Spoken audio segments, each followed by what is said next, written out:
Esto habrá hoy de Pisa y Corre. La nota del día. Un fuerte incendio en las instalaciones del Instituto Nacional de Migración en Ciudad Juárez dejó decenas de muertos. De verdad, esto es una tragedia. Una tragedia, pero de veras. Sí. Hasta el momento las autoridades no han dado declaraciones sobre lo ocurrido. Estamos, por supuesto, al pendiente. Y en la mañanera el presidente Andrés Manuel López Obrador habló de este lamentable caso. Anoche, como a las 9:30 de la noche, se produjo un incendio en un albergue de migrantes en la frontera, en Ciudad Juárez. Y tenemos hasta ahora como informe que perdieron la vida 39 migrantes. Esto tuvo que ver con una protesta que ellos iniciaron, pusieron colchonetas del albergue y les prendieron fuego. Está ya el director de Migración y desde luego la Fiscalía General de la República para proceder legalmente. Lo que sabemos hasta ahora es que son migrantes de Centroamérica fundamentalmente y algunos de Venezuela. Por otra parte, un sujeto de origen guatemalteco fue detenido por personas del albergue Agape, esto en Tijuana, Baja California, tras ser detectado tomando fotografías a mujeres y a niños migrantes. Los inconformes acudieron a la Fiscalía del Estado, pero nadie los atendió. Ahora las madres que viven en el albergue temen por su seguridad. Yo venía bajando para abajo para ir al baño cuando de repente vi a un señor ahí pues tomándole fotos y digo yo pues ¿qué está haciendo? Tomaba fotos y hablaba por teléfono al mismo instante. Entonces vengo yo, le digo a otra compañera, mire, este hombre está tomando fotos a las niñas. Y me dice, sí, y pues nos hicimos ahí pues distraídas. Y cuando de repente empieza a tomarle foto a la compañera y le toma de todo por detrás y la compañera le dice, oye tú, dice, ¿por qué me estás grabando? ¿Por qué me estás tomando foto? Y dice, nada, dice, y se viene desde la cancha para acá queriendo escapar. Bueno, ayer fue... porque hay buenas noticias también. Ayer fue el Día Mundial del Teatro, ¿no? Es una actividad por demás importante, ya artística, cultural. Ya vamos a hacer otra hora. Okay. A ver, ¿ustedes cuántas veces van al teatro al año? ¿4 veces o más? ¿O menos de 4 veces? Tú sí eres muy yo teatrera. Sí, como 1 vez al mes más o menos. Tú eres teatrera y te gusta ir al teatro también. Sí. Bueno, ¡Órale! participe. Participe más con nosotros. Información con Nina Cervantes. Gracias.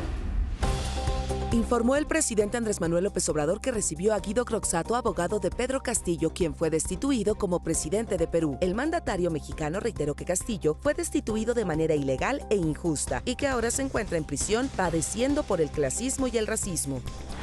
Presentó el INAI una controversia institucional para demandar la falta de nombramiento de 2 nuevos comisionados. La controversia constitucional fue presentada ante la Suprema Corte de Justicia. El INAI sostiene que la falta del nombramiento de nuevos comisionados vulnera el diseño institucional para la integración de su pleno.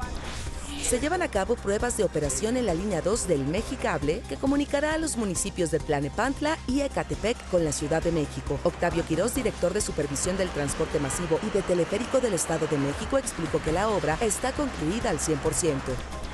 Pumas anunció a Antonio El Turco Mohamed como su nuevo director técnico. Mohamed tomó las riendas del equipo tras el cese de Rafael Puente, por lo que afrontará 5 fechas que restan al Clausura 2023. En Francia, decenas de trabajadores y sindicalistas bloquearon las entradas al Museo del Louvre en protesta contra la reforma al sistema de pensiones que eleva la edad de jubilación de 62 a 64 años.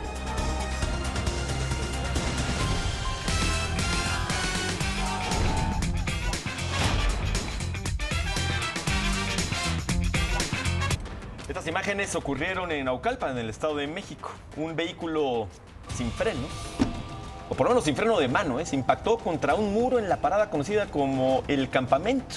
En un video difundido en redes sociales se observa el automóvil que desciende por una pendiente hasta que ¡pum! Choca contra el muro de contención. Mira nada más ahí. Y en Monte Morelos, en Nuevo León, se registró el choque de un camión de personal contra una unidad de carga que estaba estacionada. Al lugar llegó personal de protección civil y paramédicos para atender a 15 pasajeros que resultaron lesionados. Los hechos ocurrieron en el cruce de Orquídea y Amapola en la colonia Bugambilias. La Comisión de Puntos Constitucionales de la Cámara de Diputados aprobó reformas para que los agresores de mujeres no puedan contender por ningún cargo público ni de elección popular. Se van a quedar sin candidato sospecho. Entre las causales para perder los derechos políticos se considerará personas deudoras alimentarias que hayan cometido acoso o algún tipo de agresión. Bien, ¿no? Bien. Familiares de los trabajadores petroleros fallecidos en la explosión del centro de almacenamiento de crudo Tuzán-Depetl en Veracruz se manifestaron afuera de la Fiscalía de Nanchital debido a que a más de un mes del siniestro los cuerpos de las víctimas no han sido entregados. Increíble. No se nos ha dicho si nos van a entregar algo, si no nos van a entregar nada, solamente nos dijeron se encontraron restos, 5 restos. Ya entregaron 2, pero faltan 3. Faltan porque pues ya, o sea, sentimos que ya fue demasiado tiempo, que ya es demasiada la angustia y la zozobra de no saber si nos van a entregar algo, si no nos van a entregar nada, porque pues ahora sí que nos dieron una esperanza, ¿no? Porque al momento de decir se encontraron 5 restos, o sea, nosotros estamos esperando pues darle un último adiós a nuestro familiar. Fue reportada la desaparición de 7 integrantes del comisariado ejidal de Nueva Libertad del municipio frontera Comalapa, esto en Chiapas. La última vez que se supo de ellos fue el 22 de marzo, cuando cruzaron el Centro de Atención Integral de Transporte Fronterizo ubicado entre los municipios de Trinitaria y Comitán. Sus familiares temen que la desaparición la haya provocado la delincuencia organizada. De donde ya no supimos nada de ellos fue de la aduana, que está entre Trinitaria y Comitán. De ahí ya no supimos nada de ellos, porque ya a partir de ahí ya los mensajes ya no entraron de los demás familiares, porque mi familiar mío iba incomunicado. Lo que queremos es que nos ayuden, que nos apoyen a buscarlos, que los queremos encontrar, los queremos de nuevo en casa. Ante la sequía que enfrenta Durango, el gobierno del estado informó que va a iniciar el bombardeo de nubes. Este proceso lo van a arrancar en la zona del semidesierto y norte del estado. Se espera que con esta acción se pueda tener más agua de la que normalmente se tiene en esta época, pues ojalá y funcione. Y aquí les hemos estado dando seguimiento a este tema y es que de verdad es urgente. De verdad, nos convoca a todas las personas el cuidado del agua y la labor que están haciendo las autoridades del Valle de México para enfrentar el problema de escasez.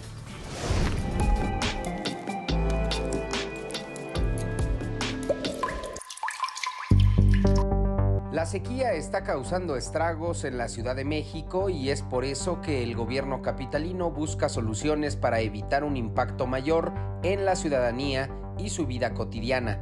En este periodo, el nivel de caudal mínimo que alcanzan los ríos, lagunas o el acuífero se reduce debido al aumento de temperaturas y escasez de lluvia en la región del Valle de México.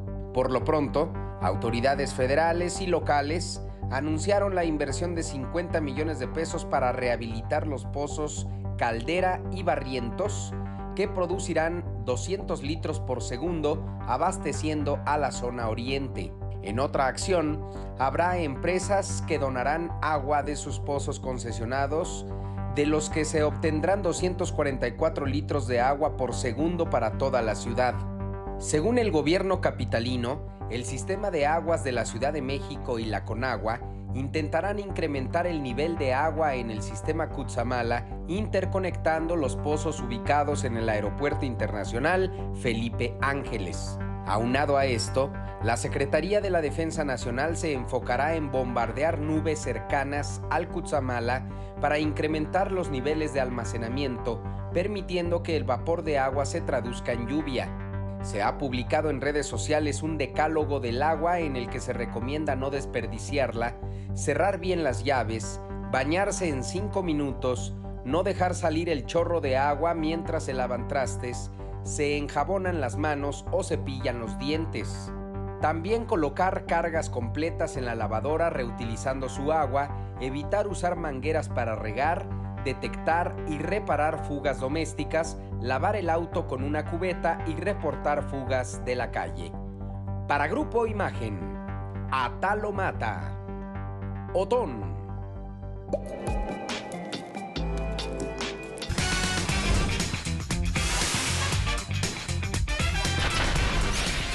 Vamos con el editorial de Pamela Cerdeira.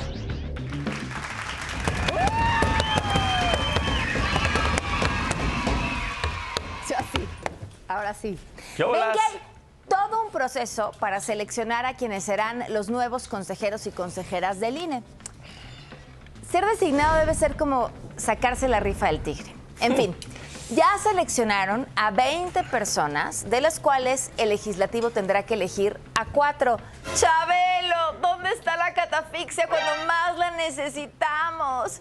Ya se hicieron públicos los videos de las entrevistas a las y los aspirantes. No se preocupen, no se los voy a poner.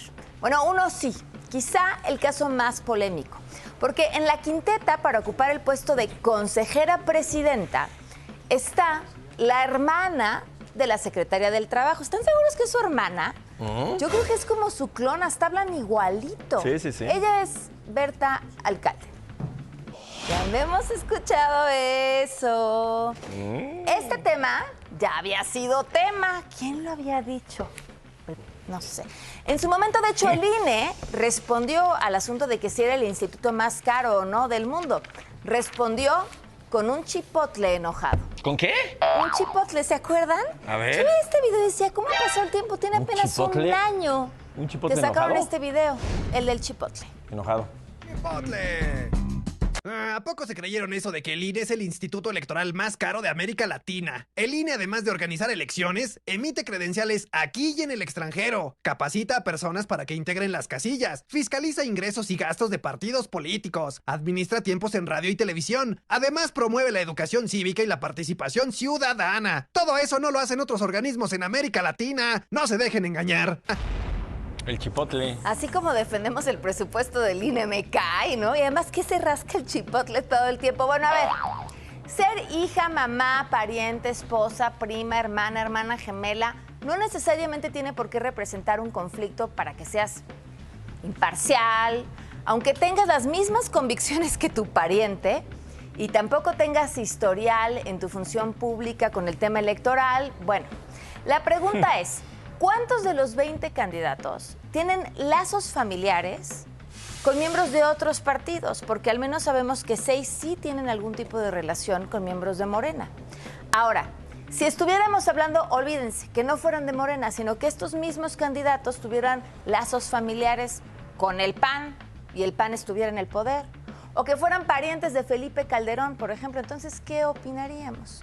Quien, por cierto, estuvo un poco confundido fue uno de los miembros del comité, este comité que formó parte para seleccionar a estas 20 personas, Enrique Galván Ochoa, quien dio por bueno un tuit con información falsa que busca hacer pasar imágenes de su majestad Silverio por el ministro Lainez. Fíjense bien. La imagen que les vamos a mostrar es del ministro Lainez. Ahí está, mira. Este es el ministro Lainez. Sí, muy elegante. Y este es su majestad Silverio. Hay que reconocer una cosa, gracias a esta administración, hoy la gente ubica a muchos de los y las ministras de la Corte, eso no pasaba antes. Ubicamos a la ministra de las tesis, la que no sabe citar, ubicamos a la ministra presidenta porque no le gusta ponerse de pie, ubicamos al ministro Saldívar porque roquea en TikTok y ahora ubicamos al ministro Lainez porque siempre lo recordaremos por su enorme parecido con su majestad. Híjole, ojalá el señor Galván, por cierto, que después se disculpó, no haya sufrido las mismas confusiones a la hora de emitir su voto para elegir a los mejores candidatos a consejeros del INE. Si no, pues ya veremos los resultados, que por cierto, seguramente los acabarán decidiendo por una tómbola. A ver cómo nos va.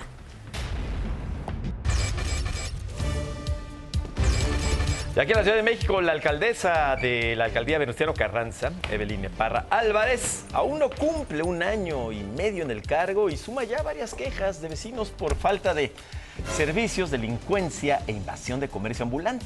Habitantes de la zona de Arenales reportan en redes sociales a los tianguistas autorizados por la administración de la alcaldesa morenista que usan sus vehículos como tienditas y hasta para vender droga y consumir alcohol. También reportan que en las inmediaciones del metro Pantitlán, los ambulantes se adueñan de los espacios públicos. Abogados del exgobernador de Tamaulipas, Francisco Javier García Cabeza de Vaca, informaron que denunciaron ante la Fiscalía General de la República al extitular de la Unidad de Inteligencia Financiera, Santiago Nieto, al actual gobernador de Tamaulipas, Américo Villarreal, y al juez Iván Aarón Seferín por la presunta fabricación de delitos en su contra. El extitular de la Unidad de Inteligencia Financiera, Santiago Nieto, en colusión con el entonces senador de la República, Américo Villarreal, idearon un esquema en el que, aprovechando las instituciones públicas que representaban, utilizaron todos los recursos inherentes a sus cargos para imputarle hechos falsos a Cabeza de Vaca. El licenciado Cuello, que fue fiscal, ¿no? Se le conocía como el fiscal de hierro. Por ahí tiene un libro muy interesante. Bueno, por otra parte, la Suprema Corte de Justicia de la Nación rechazó un proyecto para restringir el fuero militar a hechos delictivos cometidos al interior de los cuarteles. El proyecto también establecía que los jueces militares no pueden ser vistos como autónomos e independientes, pues forman parte del Poder Ejecutivo y de la jerarquía castrense, por lo que todas sus actuaciones que pudieran afectar a civiles tendrían que pasar por un control de juez civil. En Estados Unidos, de nueva cuenta, se registró un tiroteo en una escuela. Ahora fue en Nashville, Tennessee. Al menos 3 niños y 3 adultos murieron antes de que la policía pudiera abatir a una mujer de 28 años que abrió fuego en The Covenant School, una escuela cristiana privada. La agresora tenía al menos 2 rifles semiautomáticos y una pistola. Identificamos al tirador como Audrey Hale, una mujer de 28 años que vivía en el área de Nashville. También hemos determinado que había mapas dibujados de la escuela con detalles de vigilancia y puntos de entrada, etc. Y el presidente de Estados Unidos, Joe Biden, justamente habló sobre los lamentables hechos. Tenemos que hacer más para detener la violencia de armas. Está destruyendo a nuestras comunidades, al alma de nuestra nación. Tenemos que hacer más para proteger nuestras escuelas y que no se conviertan en prisiones. El atacante en esta situación tenía 2 rifles de asalto y una pistola, 2 AK-47. Pido nuevamente al Congreso aprobar prohibiciones a las armas de asalto. Es tiempo de que comencemos a hacer más progreso.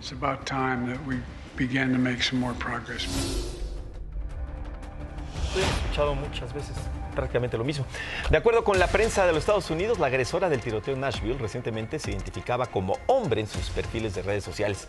Y es extremadamente raro que mujeres lleven a cabo tiroteos masivos en ese país. De acuerdo con el FBI, en el 2021 solo hombres estuvieron involucrados en el 98% de los incidentes con tiradores activos.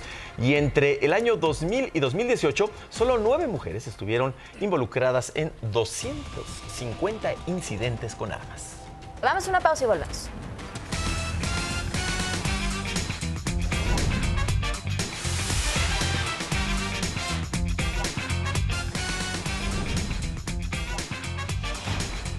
Seguimos de Pisa y Corre. Trascendió en redes sociales que el músico Natanael Cano, conocido por ser el mayor representante de los corridos tumbados, festejó su cumpleaños en Cancún, Quintana Roo, y de acuerdo con los primeros reportes, el joven habría tenido una pelea en la zona. Sin embargo, el fiscal general del estado, Oscar Montes de Oca, informó que la camioneta que se encontró con disparos de arma de fuego sobre la avenida Cabá con Luis Donaldo Colosio sí estuvo relacionada en un altercado en un restaurante en la zona hotelera de Cancún, pero no hubo evidencia de que una persona del medio artístico estuviera involucrada en este hecho.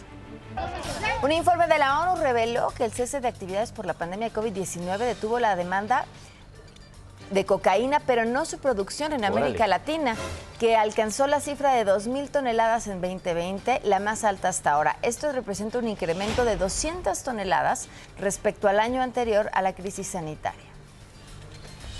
Y organizaciones civiles advirtieron que el libro de primer año de primaria tiene contenidos que pretenden adoctrinar a los alumnos. En un primer análisis detallaron que la situación de la pobreza se considera una virtud y un estado ideal del individuo. La pobreza es un estado ideal del individuo. En ese contexto, demanda a las autoridades educativas aclarar la intención de la actual administración para cambiar los contenidos de los libros de texto gratuitos.